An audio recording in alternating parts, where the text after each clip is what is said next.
Sirullah rentake ati, Zatullah urip pribadi, Sifatullah cahya kang suci, Wujudullah sejati ning diri.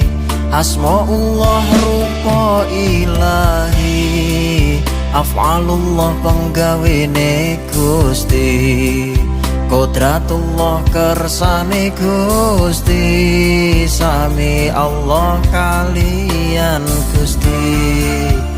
La ilaha illallah, La ilaha illallah, La ilaha illallah, Muhammadur Rasul.